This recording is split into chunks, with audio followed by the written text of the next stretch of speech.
Good morning बच्चों, मैं अभिषेक मिश्र, PGT chemistry. आज 11th क्लास के लिए some basic principles in organic chemistry chapter को लेकर, जिसमें हमारा आज का टॉपिक है आइसोमेरिज्म क्या होती है और कितने तरह के आइसोमर होते हैं, जो हमारे सिलेबस में है हम उनका डिस्कशन करेंगे आपके साथ। आपको पता है आज की क्लास के जो पहले हमने IUPAC नेम कंप्लीट किया हुआ है, जिसमें डिफरेंट फंक्शन ग्रुप को एक्सप्लेन किया गया था, नाम लिखना सिखाया गया था। आज हम डिस्कशन करते हैं कि आइसोमेरिज्म क्या होती है। यहां पर आप देख रहे हैं कि आइसोमेरिज्म को क्लासिफाई किया गया है into two categories, structural isomerism and stereo isomerism. Structural isomerism is further classified into four categories. Stereo isomerism is of two types, geometrical isomers जिसे हम सिस ट्रांस आइसोमर कहते हैं, हमारे सिलेबस में हम डिस्कशन करेंगे आज। ऑप्टिकल आइसोमर्स जिसे हम डीएल आइसोमर या प्लस माइनस आइसोमर कहते हैं, अभी हमारे सिलेबस में नहीं है, 12th क्लास में होगी जब हम डिस्कशन करेंगे आपके साथ। अभी हम केवल स्ट्रक्चरल और ज्योमेट्रिकल आइसोमर को एक्सप्लेन करेंगे। सबसे पहले हम देखते हैं कि आइसोमर क्या होता है।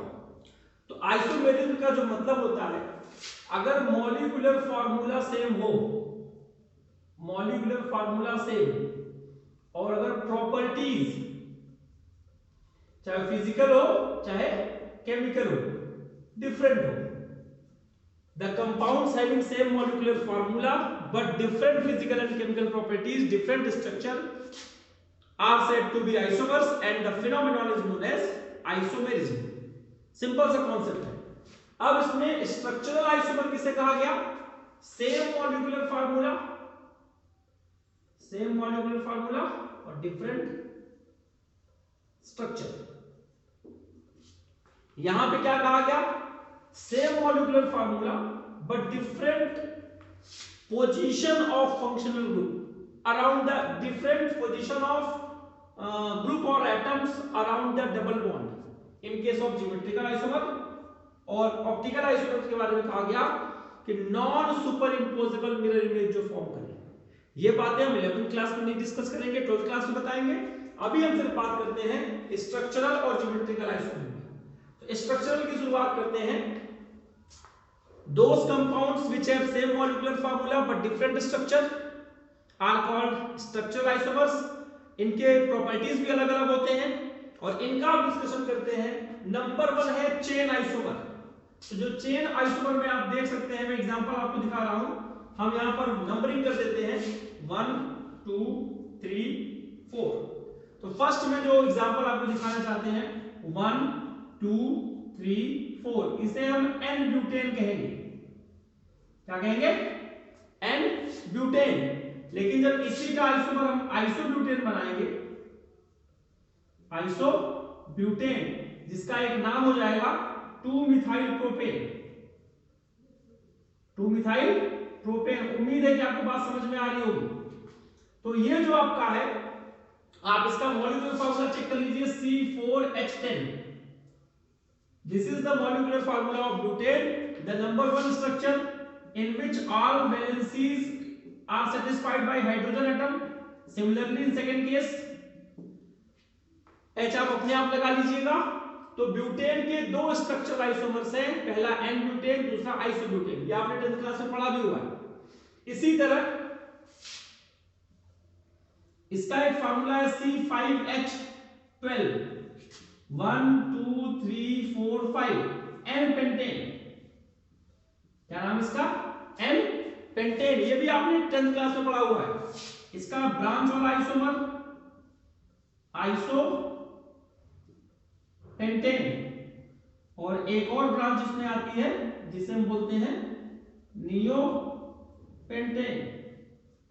यानी pentane has 3 isomer, 3 structural isomers, specially chain isomer named as n-pentane, isopentane and neopentane. IUPAC name of isopentane is 2-methylbutane and for neopentane it is 2,2-dimethyl-propane.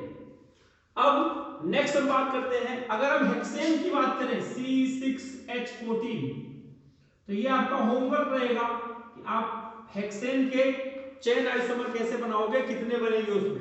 Next, position isomer. Position isomer is about position of functional group. इसमें functional group की position change हो जाती है. कैसे change होती है discussion करिए. CH3 CH2 CH double bond CH2 but 1 ene CH3 CH double bond CH CH3 but 2 in.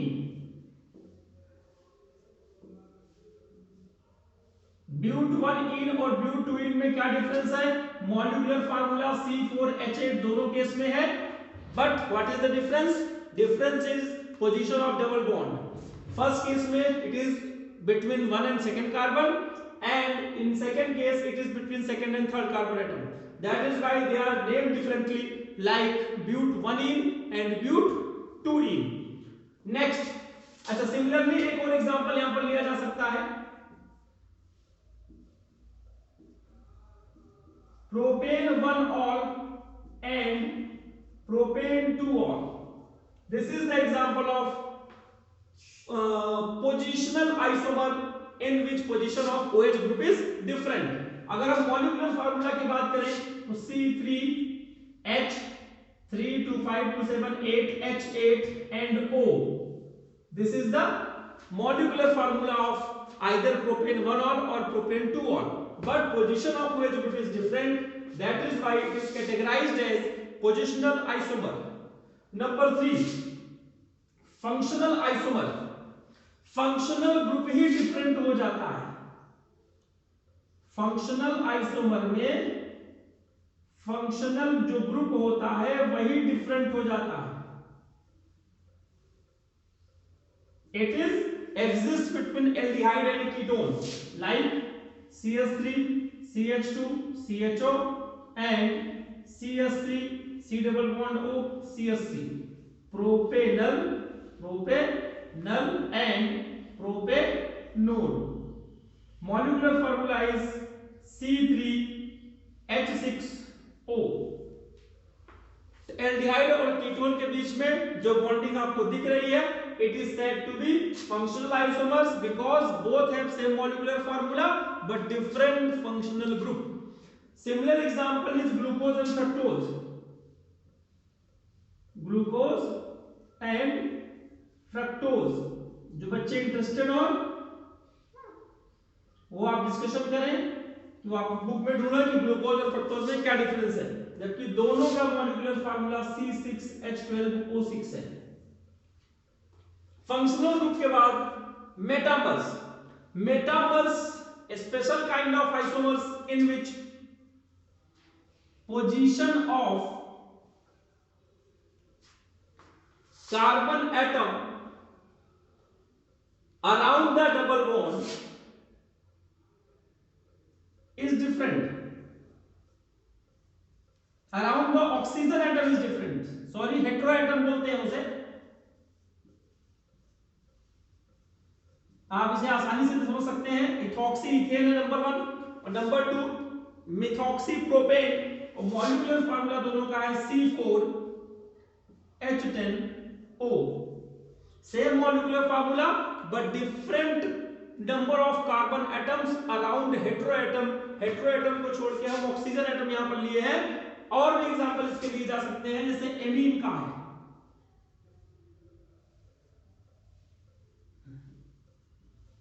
This is N ethyl ethanamine but CH3 CH2 N dimethyl इथेनामीन.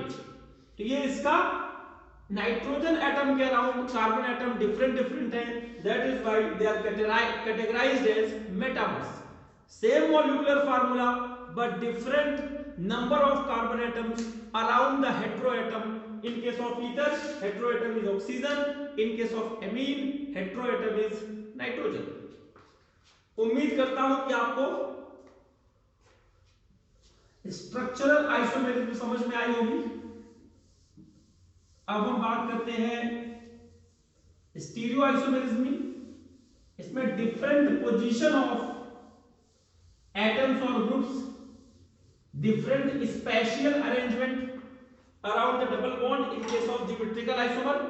अब geometrical isomer में सिस और ट्रांस की बात करते हैं, ब्यूट टू इन। देखिए आप ध्यान से, इन्होंने कहा डबल बॉन्ड वाले कार्बन को ध्यान से पकड़ लीजिए, ये है आपका ब्यूट टू इन का स्ट्रक्चर। सिंपली इसको इस तरीके से रिप्रेजेंट करने की कोशिश कीजिए।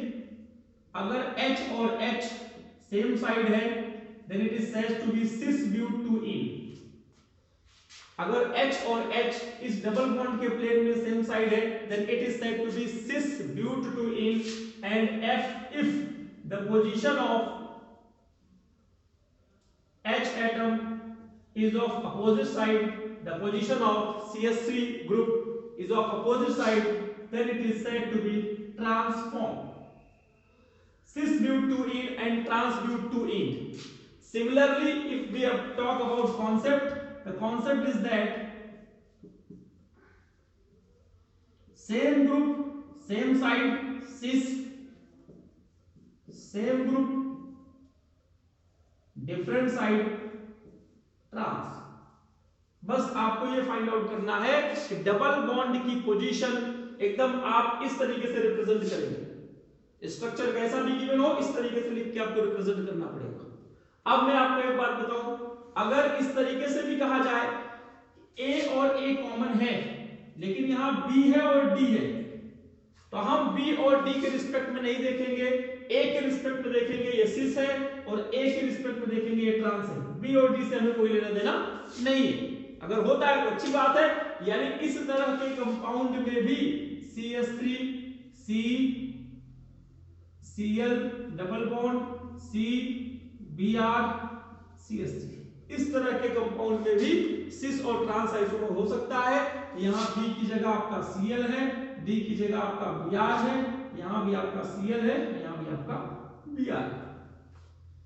अगर इस तरह का कंपाउंड आपको मिल जाए कि C C डबल बॉन्ड, अगर एक कार्बन एटम पर दोनों ग्रुप सेम हो दूसरे पर डिफरेंट हो तो ये सिस और ट्रांस आइसोमेरिज्म शो नहीं करेगा।